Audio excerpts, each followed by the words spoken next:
Zig coming into the top of the interview. Today on the show, we have David Thomas of Pere Ubu. David Thomas is one of the most relentless, hardworking musicians who advocates pure art. Pere Ubu has always been one of those bands that have taken how you hear music, how you perceive it, and flipped it to make it seen and heard a different way. The quote David Thomas from an interview he did, where he's talking to the interview, he takes his coffee cup and says, "This is music," and then flips over, and "This is Pere Ubu," and shows you the bottom of the cup. Pere Ubu's always showing a different perspective of what we know, or at least what we're used to perceiving as music.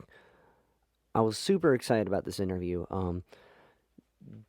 Pere Ubu, as a band, has one of the most dense libraries of a website that I've ever come across. It's super well done. If there's anything you want to know about Pere Ubu, that website's got it. Pere Ubu has just come out with a new live album by the Order of Mayor Publique, and it's got really cool red and black vinyl. They've also been handling the pandemic in a very cool way. They're doing this variety show called DPK TV. It comes out every Sunday, 3 times a month. They take 1 week off. Within these videos, they share videos from fans. They do this thing called Lyric Library, in which fans send in videos of them interpreting the lyrics from Dave Thomas songs, the Pere Ubu songs, in a visual way. It's really cool, and it's a really unique way to interact and engage with a fan base and a community, and they do it every week. And apparently the fans hang out in these meetings for hours afterwards, and they're coming from all over the world. And also they show rare concert clips they dig up out of their archives. It's a really, really cool, like, more bands should be doing that, because that'd be super, super rad to get some insights into groups like that. It's a really cool, and to be able to see and talk and converse with the band members. It's really, really rad. DPK TV, you can get that through their Patreon. Before we get to our interview, this podcast is mixed by Studio 44, Studio 44 CLE. If you have any audio, visual, or streamed needs, Studio 44 CLE can make my cats sound louder, and we can put some reverb on it so they sound like they're in space.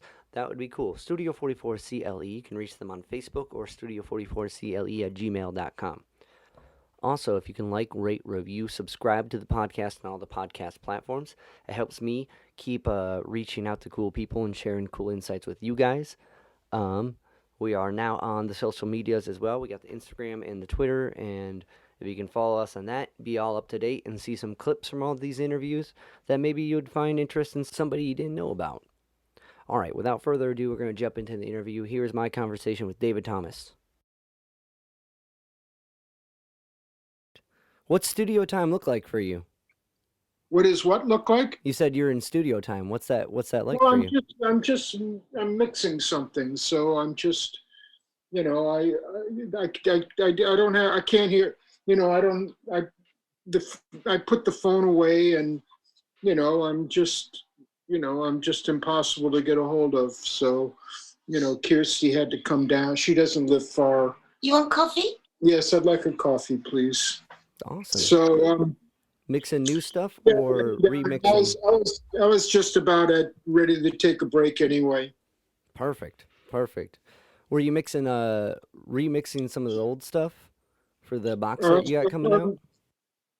Yeah, well, there's some series of releases coming up this year, and of older albums, and I was just I was remixing St. Arkansas, but I'm not sure if that's, I was just doing it because I nearly was done with it. And so I finished up the other things, and I was doing that. I mean, it's hardly very interesting, the details of my, everyday life. Going back and remixing it has to point out some things maybe you didn't hear as clearly before. Oh, sure. Well, plus my software has improved, and my ability to use the software has improved.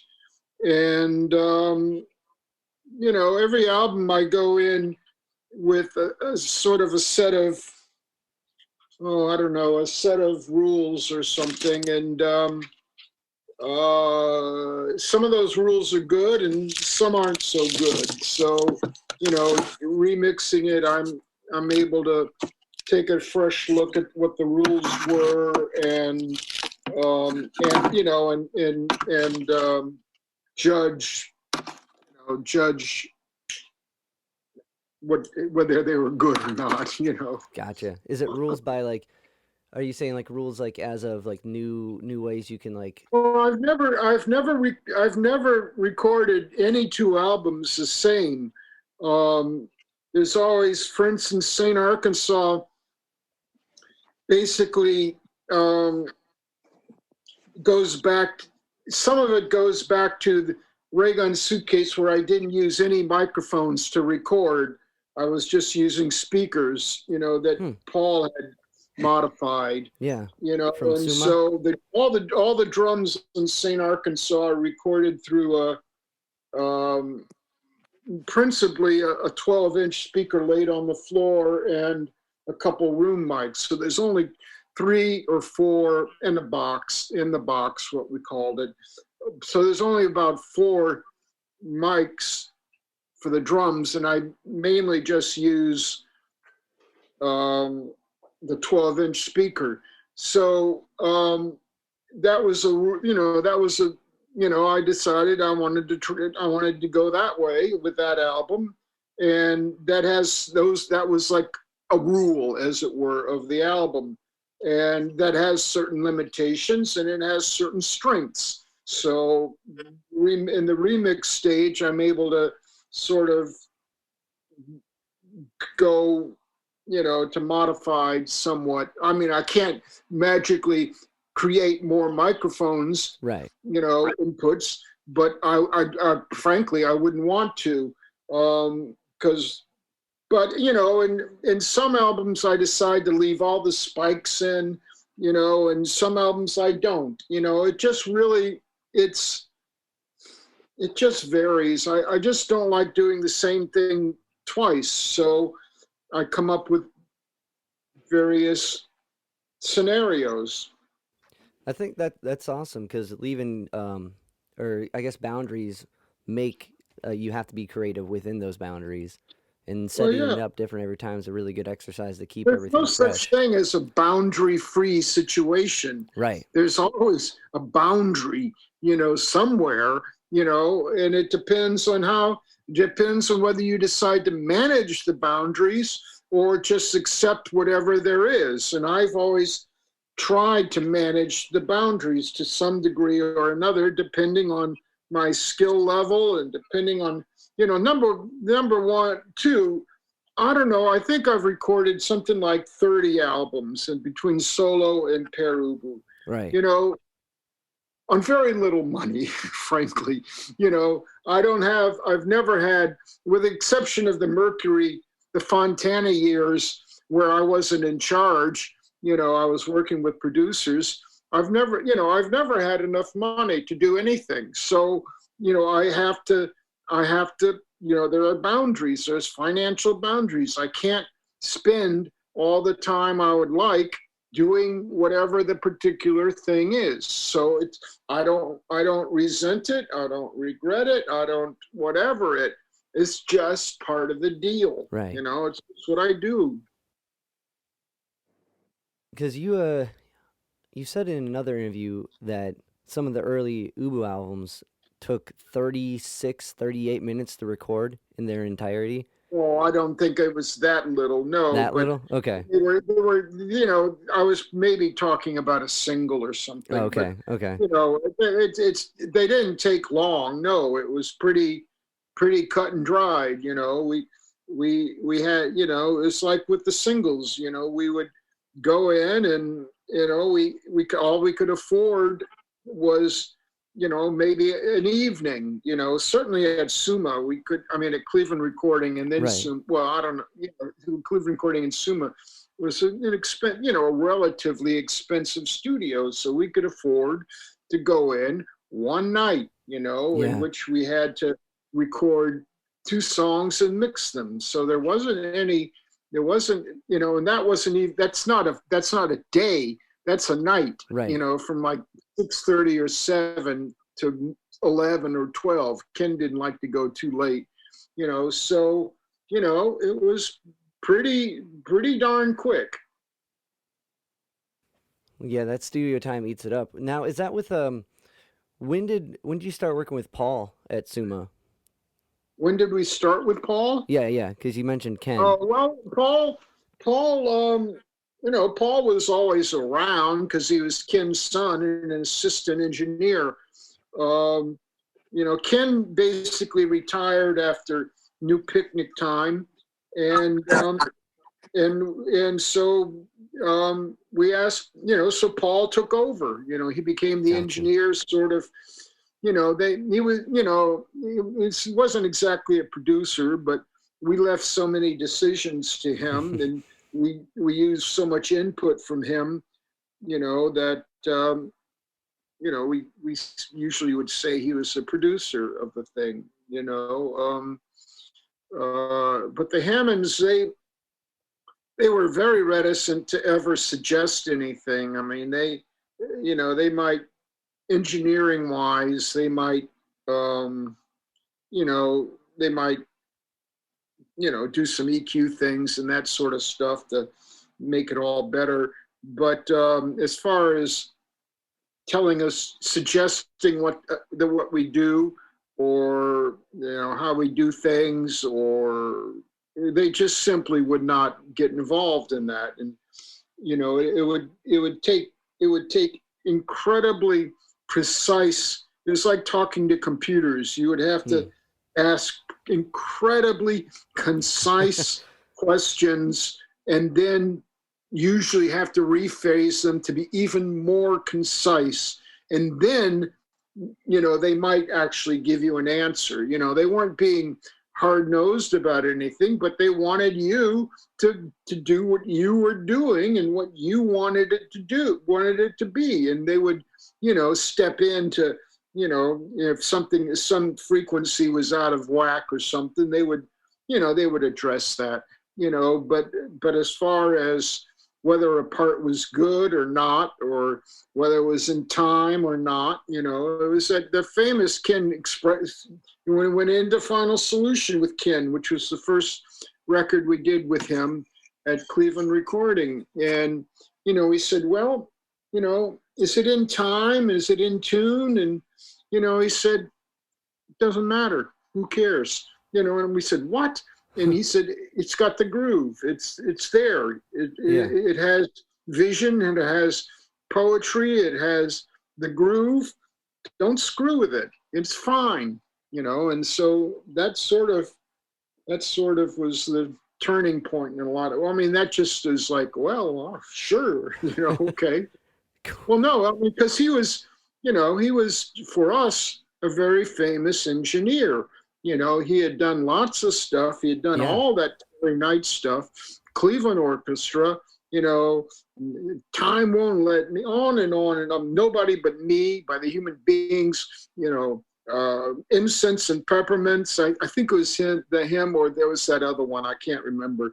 And tons of stuff. The James Gang, for goodness sake.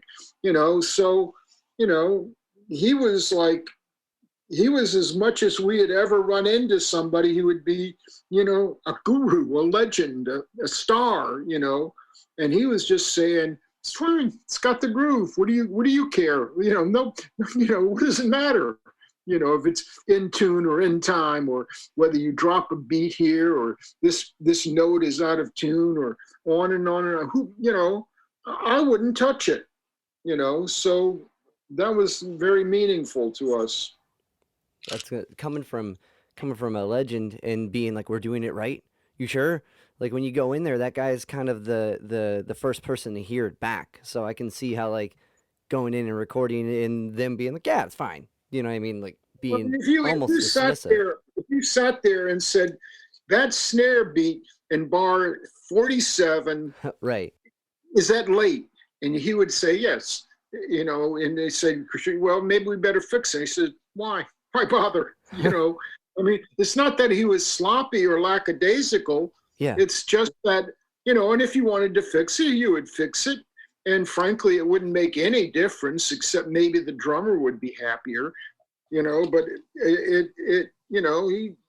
it all had, and if all those things were true and it didn't have the groove, he would say, after some precise questions, he would say, it doesn't have a groove, or something. But you would have to really, really, really, really phrase your questions absolutely spot on. You couldn't just sort of lackadaisically say, "What's your opinion?" You Gotcha. say, "I don't have an opinion." Well, that's cool. He's looking at the whole thing as a piece, not hyper focused. Because some engineers do get hyper focused, and they're like, Yeah, well, there's I've worked with both kinds of engineers. One of the most infamous moments of my life was in recording Worlds in Collision with Gil Norton, who did the Pixies and right, hundreds of other things. I don't know. And I was in the vocal booth, and I can't remember the song, but I was singing it, and we would stop, and he would say, "Oh, well, this note's out of tune. Can we just drop you in for that?" So I would drop in for that, and then he would say, "Well, wait a minute, this other note's now out of tune," and we would drop in for that, and this went on and on and on, and he, finally on the last day of the session, he said, "I should never have told you what to do because I don't understand what you do. It's beyond me. You can fix one note and another note is all of a sudden wrong. You fix that and all of a sudden the other note is wrong. right. And if you're just, I went off and recorded some B-sides, kind of producing them myself. And I came back and he said, "Well, why can't you sing like that for me?" And I said, "Well, fucking hell, I don't know. I mean, at that point, I liked Gil, and it was,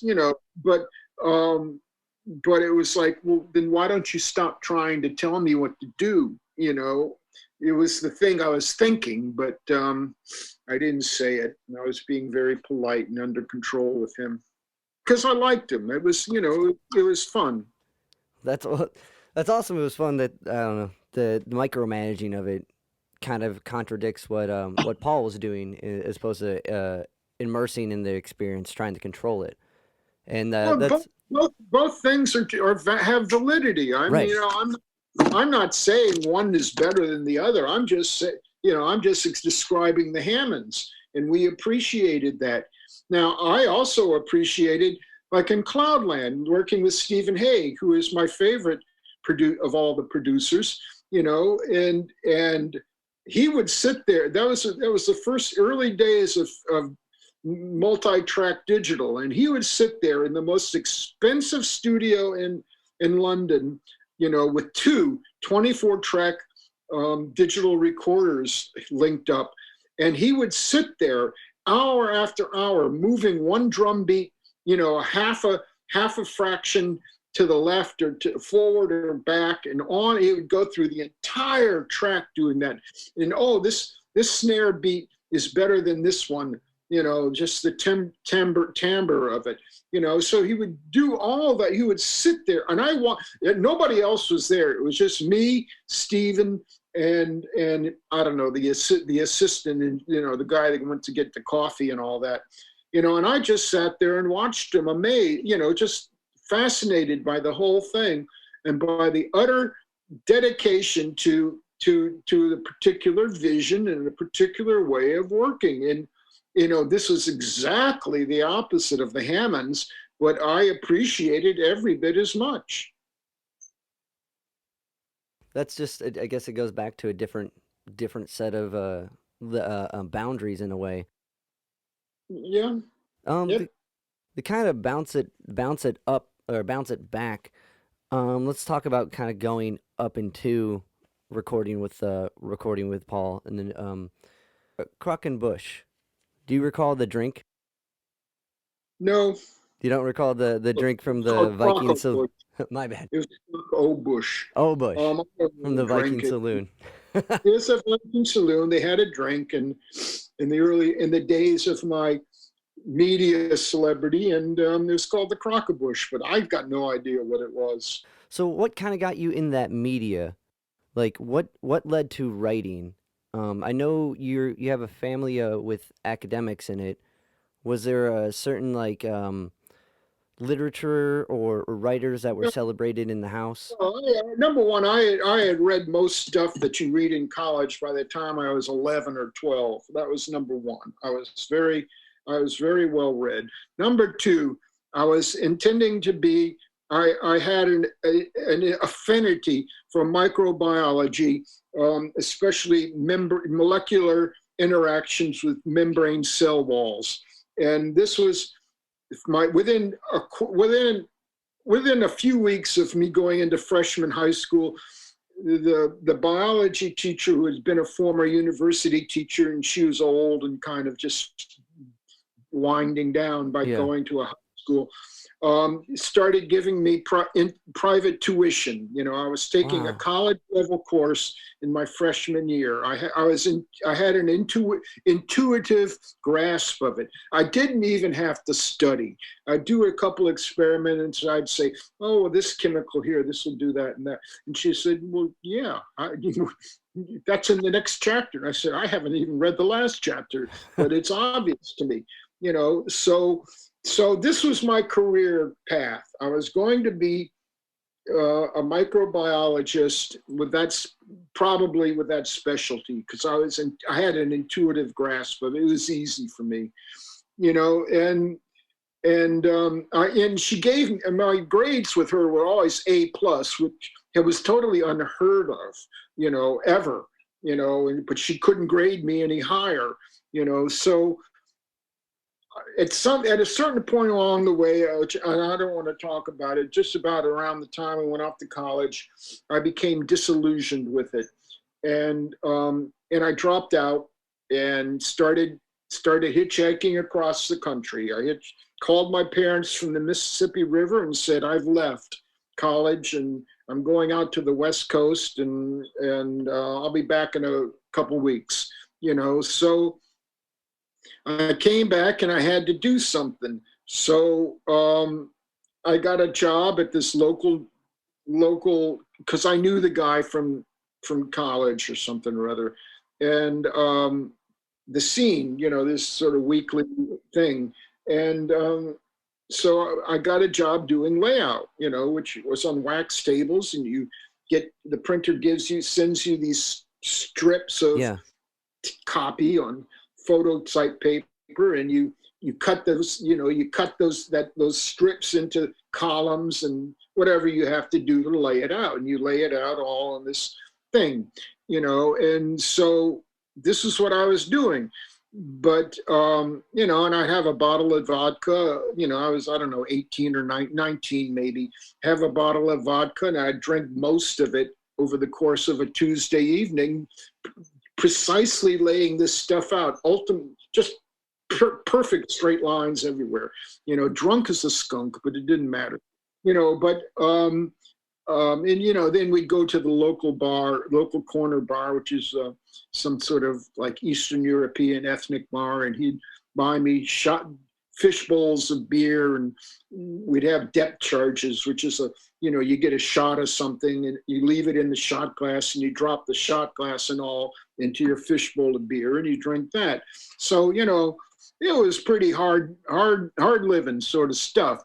And very soon I began to correct, because the writing was really terrible, and I began to correct the writing and the grammar and this and that, and sometimes even the writing itself was just so poor I'd start cutting it up. Now this is all like with X-Acto razor blades, cutting out apostrophes to make, you know, to make apostrophe S or something where they hadn't done it, you know. And so, you know, the publisher hauls me in and says, "Look, why don't you be the copy editor, you know, as well? And then we won't have all this trouble, and it'll all go much easier." So I became the copy editor as well. And I began rewriting all the copy, because it really was frankly not very good. And so after a while, he hauls me in again, and he says, "Well, why don't you just write this stuff in the first place, you know, and be the copy editor and do the layout? Why don't you just we'll all save each other time. So I began to write, and the only thing, the stuff I write about was music. So, there you go.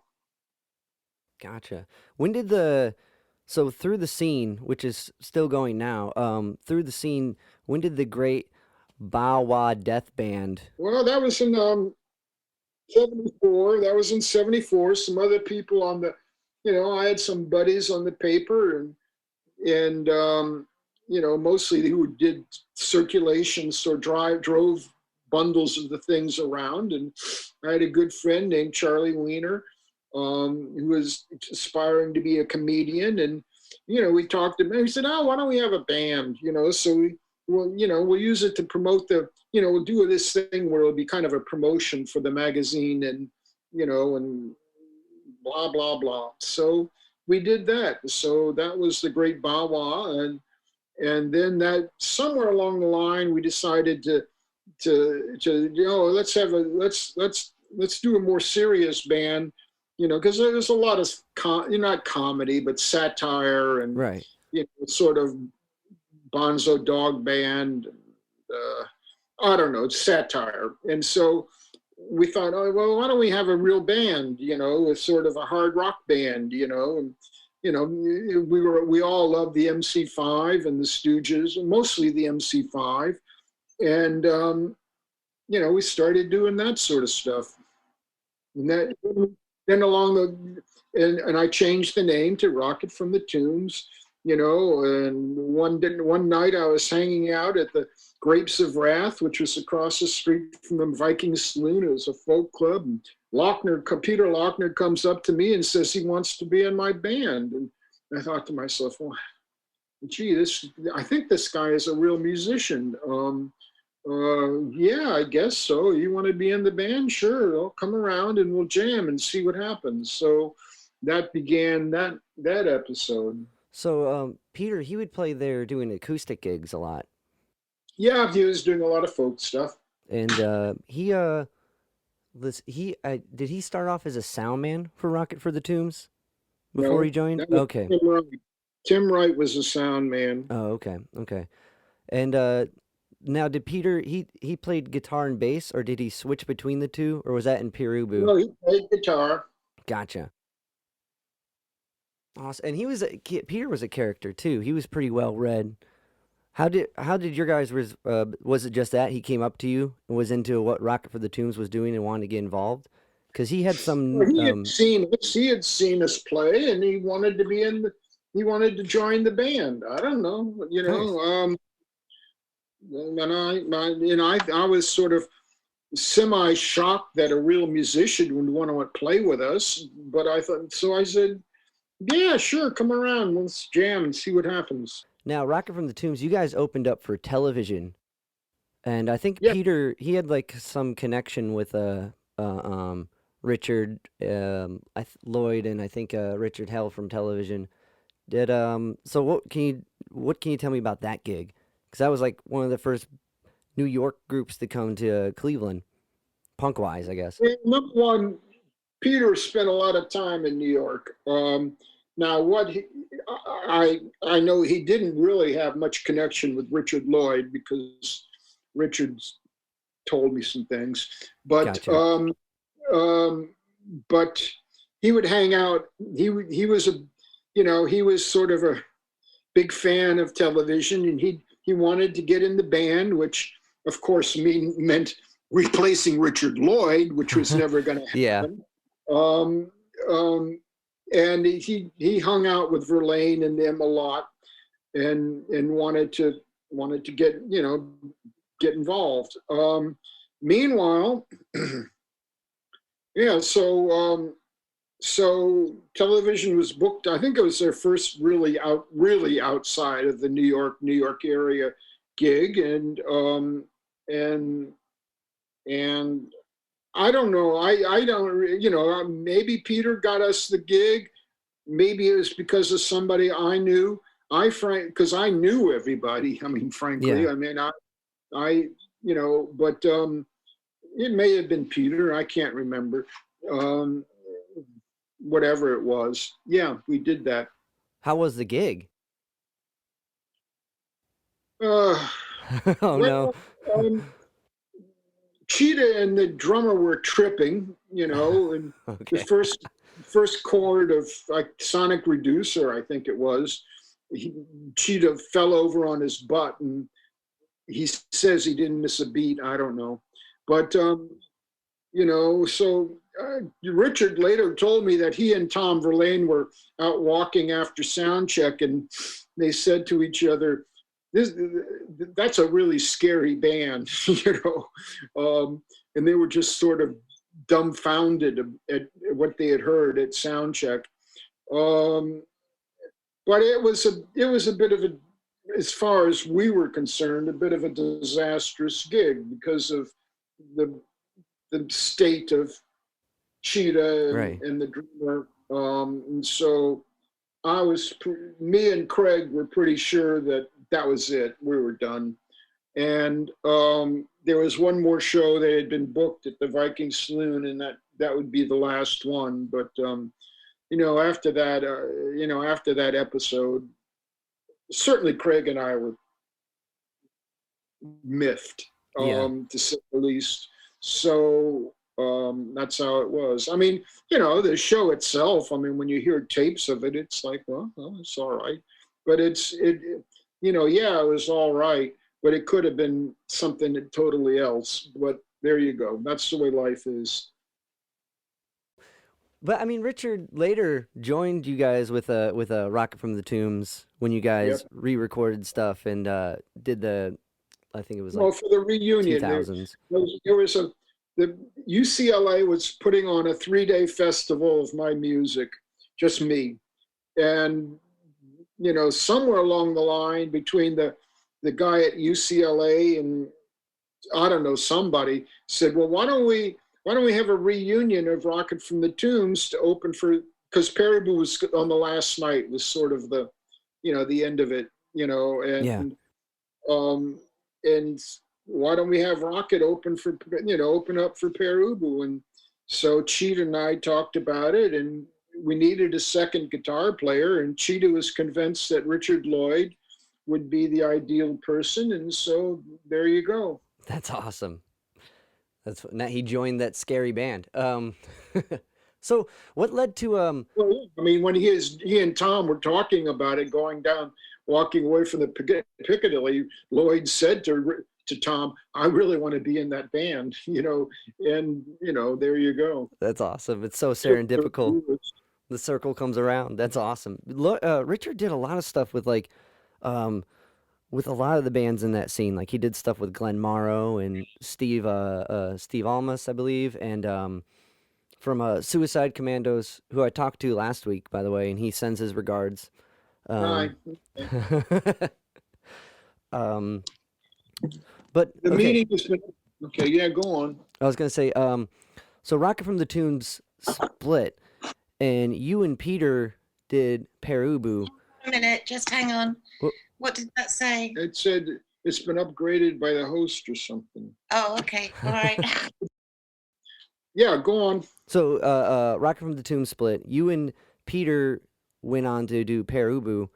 Um, so the connection between you and Peter during that split musically and at least influence wise had be enough to continue this group. Can elaborate on like musically maybe what you and Peter Well, shared?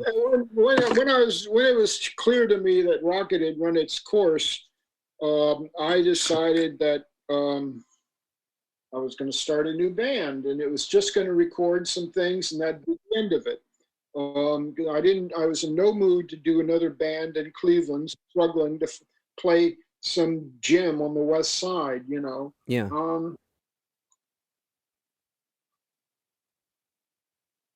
At that point, I was pretty sure.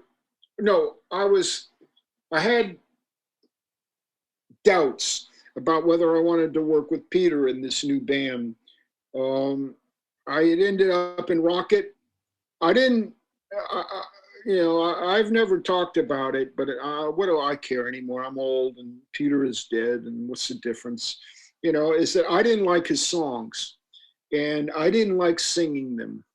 And eventually so as not to make a big deal out of it, I just said, I don't want to be the singer anymore. Why don't I'll just sing my songs, and you guys, you sing you sing everything else, and I'll play organ and saxophone and blah blah blah. Yeah.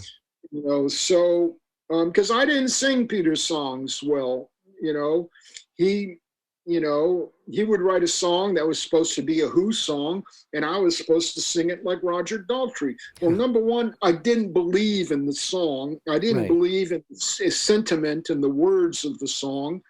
And I'm not about to go around and imitate Roger or anybody. I mean, Roger Daltrey's a fine singer. I wish I could sing like him, but I don't, and I can't, and I won't.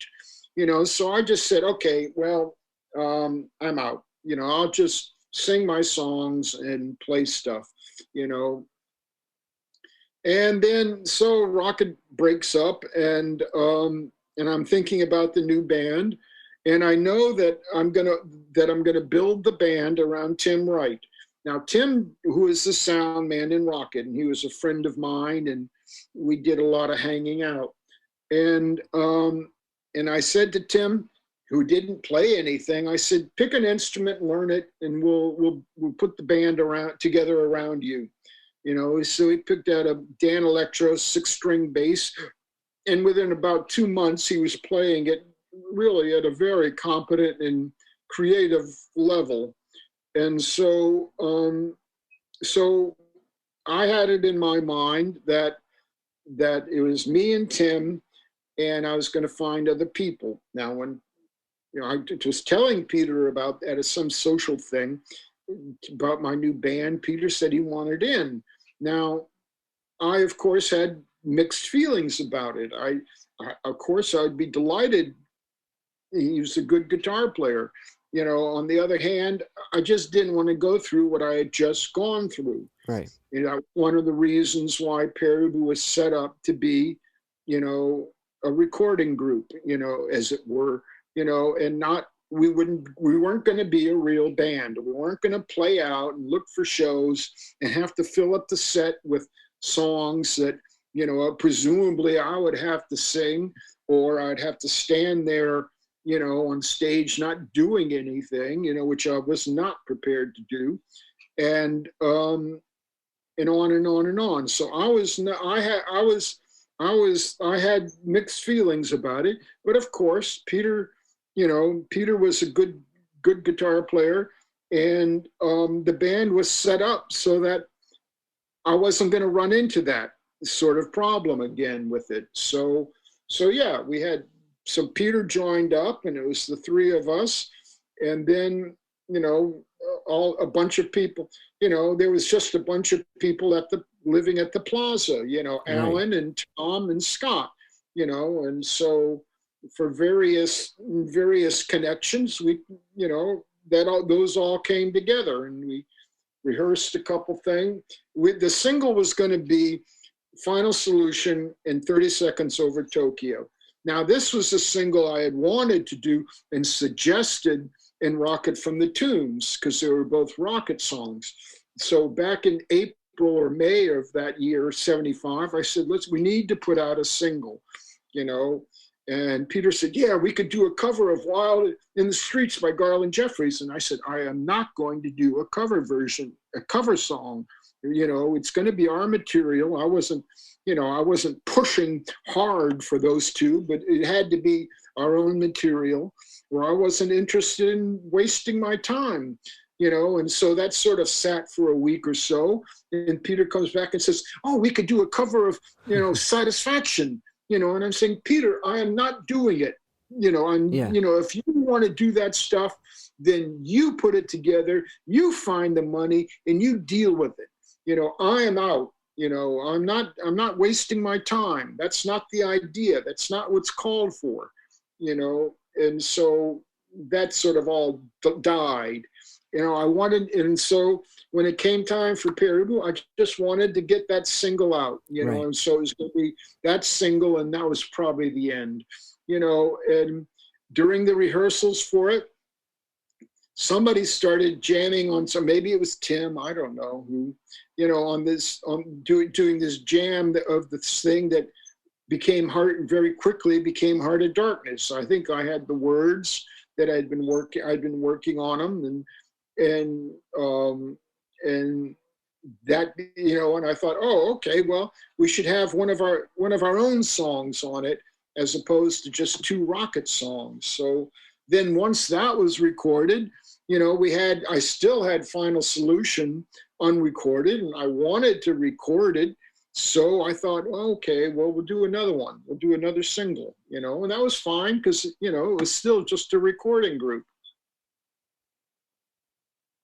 Gotcha. So it's interesting how it started off just as a recording group, and then you guys started to get attention from those singles, or from that single, and that's what sparked the to continue live. Well, we thought, okay, well, look, once the record was done, everybody was I don't know if they were surprised, but they were certainly pleasantly pleased with the outcome. That it was the sound was very different, and it was very satisfying. And we thought, oh, okay, well, look, I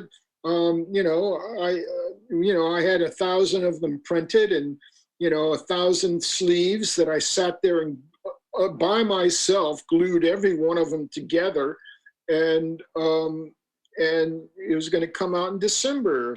And we thought, okay, well, why don't we do like a promotional show at the Viking Saloon, just to promote the release of the thing, and so everybody was into that, and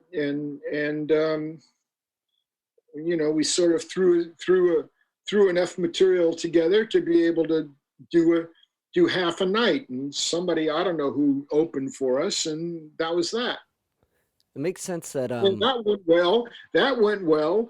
We recorded, then we very soon after recorded Final Solution, and then this notion of just of having a band began to take hold. Who came up with a dumb surround for that first show? The what? Dumb surround. Apparently, the stage was set up different with the speakers behind the band. Oh, I don't know. Did we do that then? I can't remember. That's what I read. That for the first. I know that we certainly experimented with that, and especially in my solo bands later on. But I frankly don't remember. Gotcha. Was that like for it helped monitor having it come from behind you, or what was the thought process behind that? Basically, it was the notion of getting rid of monitors, that Gotcha. that you would play to what because the standard way to do a show is that you're all on stage and all the speakers are shooting past you. Right. You don't hear what you're doing. I've never heard Pere Ubu live, because I'm on stage. Right. And what you're getting is not what the audience is getting, So the notion of putting playing in front of the PA, and all of that stuff is to allow you to actually play to what you sound like. Now it's partially effective. It's useful. It's a lot of trouble, and I certainly in my solo work I did a lot of experimenting with it, but in the end it just wasn't practical. Yeah, I imagine a lot of mic feedback, a lot of other on stage. Yeah, there's problems. You have to be disciplined, and not everybody is disciplined. Okay, to kind of bounce back with Pere Ubu, like, with you guys, rehearsals were disciplined. Like, it seemed the chaos that you guys capture is very precise, and it doesn't seem like it's randomly chosen, but it seems like everything has a specific pattern placed. We were very rehearsed. I mean, we had nothing to do but rehearse. Rocket had nothing to do but rehearse. We rehearsed Rocket 5 days a week. Pere Ubu, I don't know if we ever got to 5 days a week, but it was a lot. We rehearsed a lot. Do you recall the Pere Ubu rules for success? What do you mean? There's a list of rules I read that you guys had for success. Do you recall any of those? Well, I don't know. I wrote them all down on the website. So if pressed and if I used my memory, I could probably remember them all. But I was gonna they're ask probably if not right. So they're not something that exists outside my day-to-day existence. So yeah, you don't.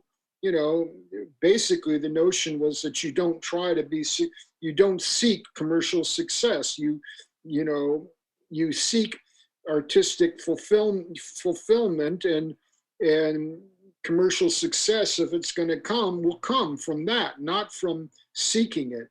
At least certainly for us, there was no hope that anybody would ever. You also have to understand there was no hope for us. Particularly with Rocket, less so with Pere Ubu because of the singles. And that's why I wanted to do a single in Rocket. But yeah. There was no hope that anybody would ever hear us, which is why I determined to do a recordings band, that at least somebody would hear us. It was pretty pointless unless you thought that playing a junior high school gym out on the far west side was worth your effort, was worth 5 days rehearsal a week, which frankly I wouldn't agree that it was. Yeah, was that Berea gig? Oh, I don't know. We played at VFW Hall out in Okay. Berea, and this gym, I don't even remember where it was. It was something like Westlake or one of those places. I really don't remember. Was that was Rocket, not Pere Ubu? Rocket. Gotcha. Did it pan out? 'Cause I don't I know if don't know. We did the show. I don't know. I mean, I'm sure people hated us, and I'm sure people loved us. It was like anything with Rocket. It was not something that yeah. there was very little middle ground with Rocket. You loved it or you hated it. It was one of the two. Got well I don't know if you labeled you guys probably punk wasn't a thing. It was becoming a thing. So either you were coming for something you thought was punk or you're not even sure how to handle it. Well, no, I mean, we were uninterested in punk. Punk was clearly a commercial operation, dedicated to selling fashion and Right. accessories, So I was not interested in punk. Other people were, but I had nothing to say about it. There was some interesting bands that would have been interesting bands whether they were called punk or not. And I'm sure in England there's a wholly different. Well, I know there's a wholly different viewpoint of the whole thing. Yeah. Which because it's all linked in with society and politics and all this other stuff that has to do with England. America is not England. England is just a pokey little out of the way island in the middle of nowhere that frankly isn't very important other than the fact that they speak English and have talented people, but as far as all the socio-political stuff about punk, I was aware of it, but I was uninterested. It had no relevance to me, Right. I mean, we were carrying on the MC5. Now, the MC5 had relevance to me and to others, and that they were a great band. B, they taught me everything about rock music that I ever would need to know. And still to this day, it's the only lesson you need. You get to Kick Out the Jams album and you study it, and you memorize every note of it and every dynamic. And that's all you will ever have to know about rock music, period. Well said. You did work with Wayne later on, right? With the Yeah, Pennsylvania sure. tour. How was that? Officially a member of the band because he played another one of these festivals that was put on about my music. He stepped in with Pere Ubu and did a show. And then I played with the MC5 and Sun Ra Orchestra Yeah. in London, and that was highly groovy. And it was one of those moments after the show. I was backstage, and all the Sun Ra people were saying, "You're a real blues man." That's awesome. Like these Sun Ra guys saying, "You're a real blues man," going is like, geez, it's like, kill me now, I'm done, but no, yeah, we're friends. Somebody once reported it to him that I described the time that I heard that Kick Out the Jams album about 20 years later after not. Lost you.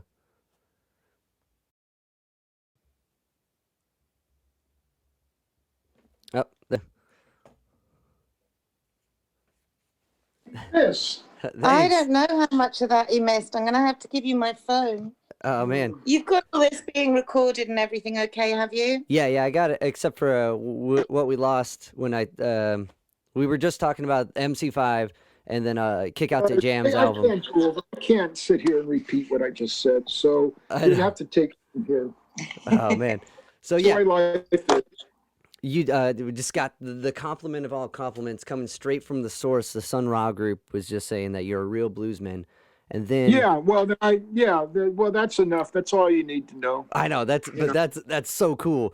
And then you were describing how the Kick Out the Jams is the perfect rock album, and how the lesson from that. Well, and then I described how somebody had gone to Wayne and said, that I had said, because then I talked about my wife getting me the CD. Did you get that? Nope, that's where we left off. Okay. Well, 20 years later, after I hadn't heard the album for 20 years, my wife buys me the CD, which has just come out, and I listen to it. I'm sitting there listening to it, and I turn to her and I say, "This thing is a mess.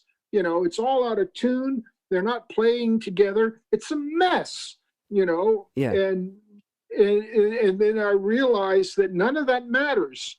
The audience doesn't care. The audience only cares about the feel, the groove of it. Right. And it's got the groove, and it doesn't matter, And I said something like that in an interview, and somebody went to Wayne Kramer and went, "David Thomas from Pere Ubu said the Kick Out the Jams is a mess."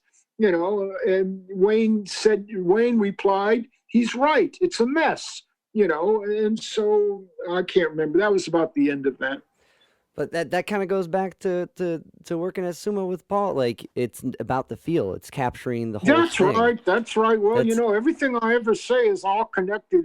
I haven't changed at all, in 40, 50 years. Everything I believed then, I believe to this day.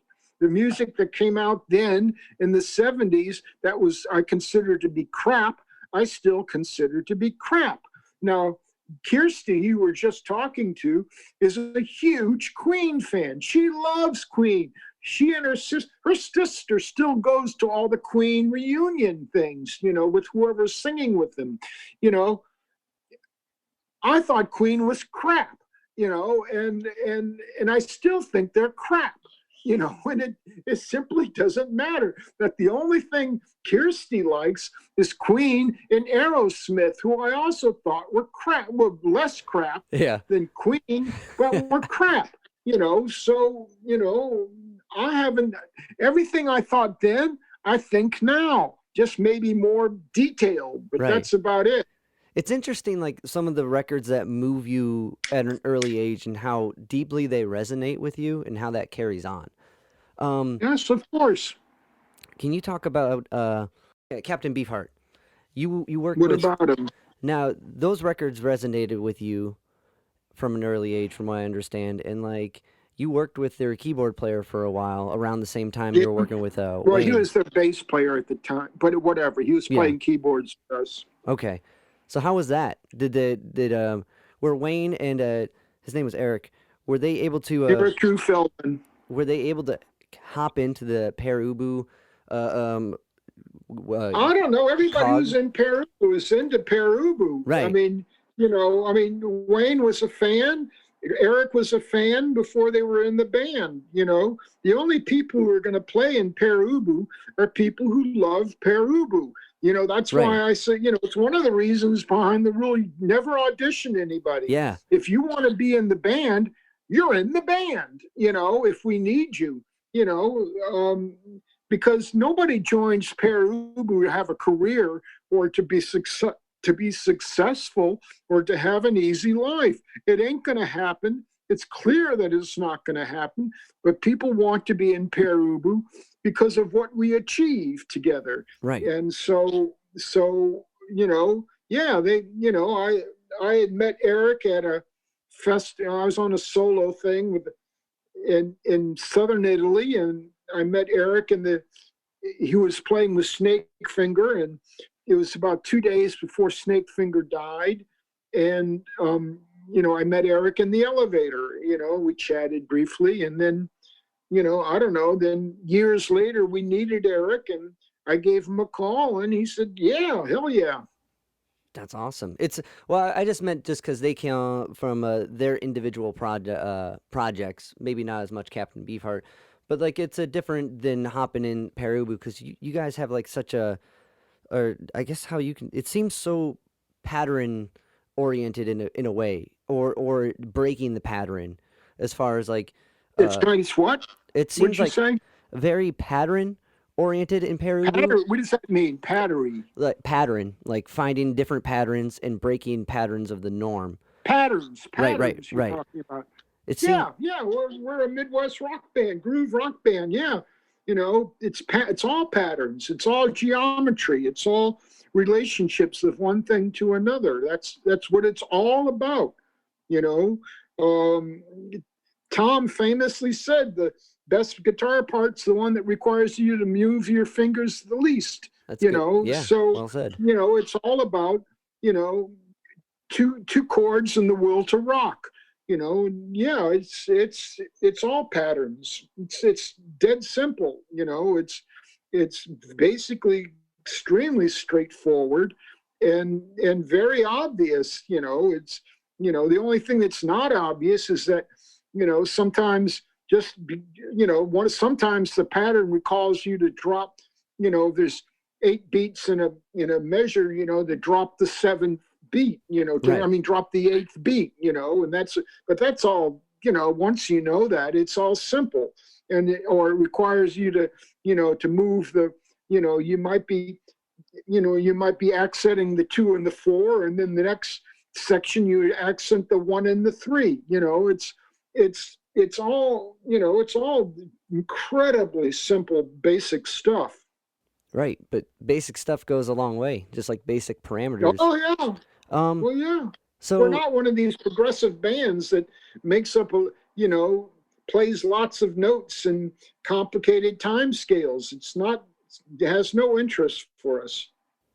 was it there's like a different type of pattern that's disrupted with that type of playing, with almost like the gymnastic approach to like playing in 7 and running like 16th note lines.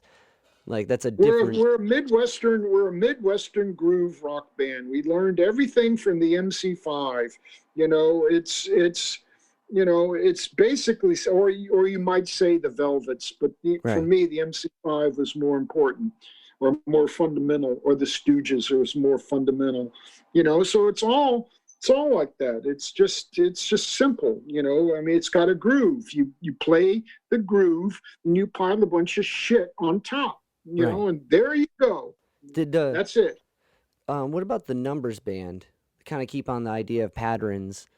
How much did they influence you guys as far as like Well, the Numbers Band was the best there was ever going to be, and Robert Kidney and Jack Kidney are the best that's ever going to be, and so you would go down and see them and understand just how far behind them you were, and so, they don't do anything like what we do, but that's not the point. Right. The point is that they're a magical group, and again, they're a group that they don't count stuff out. It's all based on cues from Robert. Right. He cues everything in that band with just a flick of his hand or a note or something, and they know that it's the next section. That is a very radical way of playing. It's much more jazz-like or something than anything else, than rock, because rock's not based on that stuff. Very few people actually react to each other. in rock music. It's just all plotted out, and you play the riff. You play the gig. You play the section. Yeah. Like this is the part where you go louder. It's interesting that the Numbers band didn't. I don't know. Not counting out the numbers. I know numbers with their title in general has a bigger meaning to the concept or the numerical like placement of blues music. But I kind of wanted to shift gears and talk about synesthesia. Yeah, it's just going to go on much longer because I'm starting Nope. to run out of Yeah, no. the will to live here. I'm So sorry. I appreciate your time. if you can start thinking about wrapping it up, I would appreciate Yeah, that. for sure. So what do you want to know? When did that first occur that you had that, and what's that look like, or what's that sound like to you, or what's music like Well, to you? it didn't pop into my head one day. It just all of a sudden I realized somewhere around the beginning of the '90s, from a series of circumstantial events, that I actually don't hear a sound the way other people hear a sound. Now, if I had thought about it for a while or been more observant, I would have picked this up by now, by then. But it became clear to me that I don't hear the way other people hear, and so I began to analyze it and think about what I'm actually sensing, and realize that what I quote unquote hear is actually a geometric relationship of all the sound exists as a complex or not geometry in my head, and I hear geometry. I don't hear, I hear notes and melodies and all that sort of stuff. Obviously I hear them, Right. but they don't. I don't like melody. I don't like notes. I don't like I don't like all this stuff. I can't tell one note from another. They all sound exactly the same. I did this long study, at Zuma and at home on my own, trying to differentiate notes, because most people can tell what's a D or a D flat or this or that or the other. So I was sitting there, and studying the notes. I'd have one note playing over and over and over. And I began to realize that, in fact, every note has every other note as a part of it, and Yeah. that the D is actually also got the A in it, and the G and the whatever else, they're all in there, and all of the range of frequencies are in there, so I could never tell one note from another unless it was set in a particular in any acoustic environment. And once it's in an acoustic environment, I can pick out everything just as easily as anybody else can. It's just that on their own, just alone, it means nothing to me. It's just something. It's like if I'm saying I hear geometry, and if you're just getting one note, then the actual geometry of that is so brutally basic, Right. that it's unrecognizable. It's like in school we studied this book about, that somebody had written as a theoretical mathematical exercise on two-dimensional beings. Now, what would a two-dimensional world be like? And I can't remember the name of the book. It was very interesting and very, I'm sure it's been dropped from the curriculum, but what the hell, but and so one note on its own is like with that story of the two-dimensional world. I mean, means, in a three-dimensional universe, two dimensions don't mean much. Right. Interesting. So when it's in an acoustic environment, all these pitches come to life, but when it's not, it's like, so is it literally like a shape, or is it just dull? Is it just like like It's geometric relationships. I right, can't explain it. It's, it's like you tell me you explain hearings, you right, explain right, sound the way you hear it to me. You can't do it. exactly. I always assumed that everybody was the same, that heard the same way. And then I began to realize that they don't, and that I hear differently, so, I don't know. It's just what I am. I can't explain it to you. That's fascinating. What is, tell It's me, fascinating. explain the color green. How are you Yeah, going to explain green to somebody right, who right. can't see green? Yeah, that's super interesting because you could take the very like, well, it's these fragments of light going through this, and like, but that doesn't really explain what. That doesn't Yeah, describe green. right. It can Okay. manipulate. So there's a woman I worked with a lot named Lindsay Cooper in my solo career, a lot. Right. And she was synesthetic in that she she was a bassoon player and sax player, very, very accomplished, but she could only perceive sound as a color, and so she would hear color. And that's generally far more um, Common. widespread Yeah. than geometry, than the things that I hear. But no, she would hear color, and so you try to get her to tell you what it was like, what it's like, and how are you gonna how can you? She'd say, well, it sounds like color, Yeah. and I perceive color, and so that's about as far as you can go. It's just one of those things. Interesting. That's does Coltrane's music resonate at all with that? Because a lot of that was composed with like the thought of like geometry. Well, I don't know. I like Coltrane. I'm not really a jazz guy because jazz, frankly, has terrible vocals. The singing is terrible in jazz, and so, well, in my opinion, and so I just, I like Coltrane. I like, well, I could reel off a bunch of names, but I like the standard sort of things that you're supposed to like, Yeah, yeah. I like stuff that I've never heard before. It's just, I like it, but I don't have any kind of passion for it. With synesthesia, did it make it like hard to perform, or like did it make it hard to like be able to like like fit into like because you've never really done covers or anything like that. You've always done them in your own way, and like since you've always heard stuff in your own way, is that like they're like it make no sense why to even to attempt to do someone else's? Like I guess my Well, question is number one, why do something that somebody else has done yeah, better? yeah, I agree So with that. I don't see the point of that. Now I do covers from time to time of things, songs that I like. I like the words or I like something about them, but I'm not going to sit there and do it the way somebody else has done it because I just simply don't see the point. And I'm not Roger Daltrey, Right. as much as I'd like to be.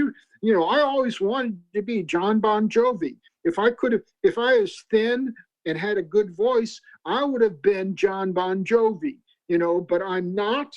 I've got what I got. And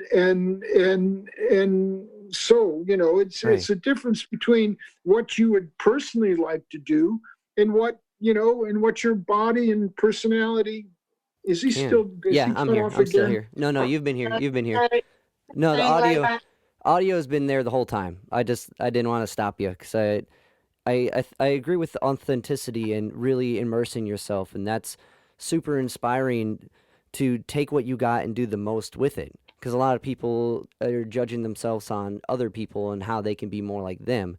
Where realistically, we Yeah. should be immersing ourselves and being the best self we can be. Because ultimately, any knowledge we achieve of our surrounding around us is self knowledge, and we want to Well, yeah. inspire So I that. mean, the missing thing from that equation is that you have to be very disciplined, very analytical, Right. and avoid self-expression. That you have to always be suspicious of what you're doing, and you have to judge it very harshly, and you have to be very, very disciplined. But with those, provisos, what you're saying, I agree with. Was it discipline is definitely a huge factor of it, and especially with music because you're constantly listening to yourself. Even now, you're going back and you're listening to stuff you've done before, and it's interesting, like kind of that divide between the doing music as in a way self-expression and art, as opposed to trying to do it like and do covers. Like I know Peter pitched that at first for the first few singles, but it makes much more sense with everything that you guys committed to doing you and doing what you guys done. Well, there wasn't any point to doing a Exactly. cover version. Here we No, are I in the agree with middle of that. nowhere, no hope. The only hope we have is that somebody from somewhere else can hear us. Right. The only way you're going to do that is with your own material, not with cover versions. And to kind of wrap things up, I really appreciate your time and appreciate your insights and sharing your experience with me. Now, like people put out covers like it's nothing. On YouTube, they can on Facebook Live and they can put it out and get some attention and maybe get their bar gig they wanted because someone heard them do the Rolling Stones cover. But you guys are doing DPK TV as a way to counteract this pandemic and immerse yourself in the online presence and engage your audience that way. And so, can you elaborate a little bit what's going on? You got some really cool lyric library videos and really cool interaction and sharing concert clips. What's good? When the pandemic started, everybody was going on, and we're gonna, started live streaming themselves banging on an acoustic guitar, sitting on their couch. Yeah, they did. I was not interested in that. That means nothing to me. So Kirsty and I began to think about things and what we would do in a live stream situation. And we decided to put a show to, we're going to do, I was very influenced by Goulardi. Nice. And Okay. what he, how he would do something. And I don't know, can you add anything that DPK, what we decided to do? We wanted to put together something that was truly entertaining and informative rather than a something for our own ego. Yeah. Something that was going to be positively entertaining, that even if you didn't like Pere Ubu, you could watch it. Oh yeah, her sister does not like Pere Ubu, but she doesn't miss a second of the show, the DPK, because she finds it all wildly entertaining, and she hates Pere Ubu, Well, it's fun because you guys are having fun. I watched all of January and like you're sharing what the fans love about Pere Ubu and you're celebrating their interest, which is cool. One, I think as soon as you get people involved, they're automatically going to love it more. And like you guys are having fun and you're cueing the buttons. I think it's very important to note that the vast majority of Pere Ubu fans say that they've always felt like outsiders for liking Pere Ubu, because their passion for the group runs very, very deep. And what we have now is pretty much, a great group of people who are meeting 3 out of 4 Sundays from all over the world, from Iceland to Australia, and are enjoying the group experience of meeting each other and just enjoying. Well, and they carry on these things, talking to each other past the show. I mean, I don't like the word, I hate the word, but it's, it's a community sort of thing, and they're sitting down with their wives and their kids, so they're sharing their passion or whatever firsthand. And these people who may have rolled their eyes about Dad putting a Pere Ubu CD on in the car are suddenly saying, yeah, that's pretty entertaining.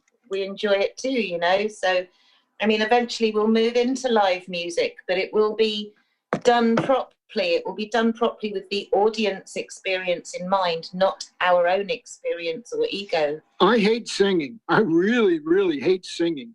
So I am the last person in the world who's going to want to sit there, sitting on a couch, banging on a guitar or accordion or whatever I bang on and singing. I just don't like it. It's a waste of my time. I'd rather do anything else, but I've started these things, and I've only done one so far, but this 4 a.m. files, where, because I wake up at 4 a.m. and there's nothing going on. So I've got 2 or 3 hours to myself, and I'm just going to, hopefully we'll continue to just wake up and say, oh, I'm going to do this, and bang some stuff together and film it live, and we'll see where that goes. I mean, and I'm, we're heading towards doing some live things, but it's, we're sort of looking at everybody else knowing what we don't want to do and slowly coming to a realization of what we can and do want to do. And I'll tell you what else as well. Sorry to butt in again, but this, to me, not David, but to me was a very important factor, is that I've only been around the band, I don't know, for the past decade or so, and I've only been managing the band for the past, I think, 6 years or something.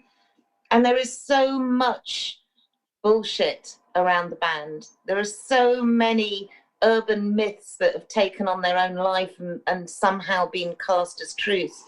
And here's David, who is, as you will have noticed in the past hour or so, a brilliant raconteur, who, whilst being polite and respectful to everybody, tells the truth. And I think this is a real opportunity for the people who give a damn to actually find out the truth. And that must be, I think, a pretty rare experience for any band. Definitely. And I think the give truth and be honest about it and be polite is a tricky thing to do. It's not an easy thing to manage. So it's easy. It's a lot easier than, the truth is always simple. It's the lie which it gets complicated and convoluted, just the truth is simple. We just go on and we don't pretend to do, I don't know, we just turn the cameras on and start talking and showing some of Kirsty's videos. And Kirsty is a very brilliant video maker.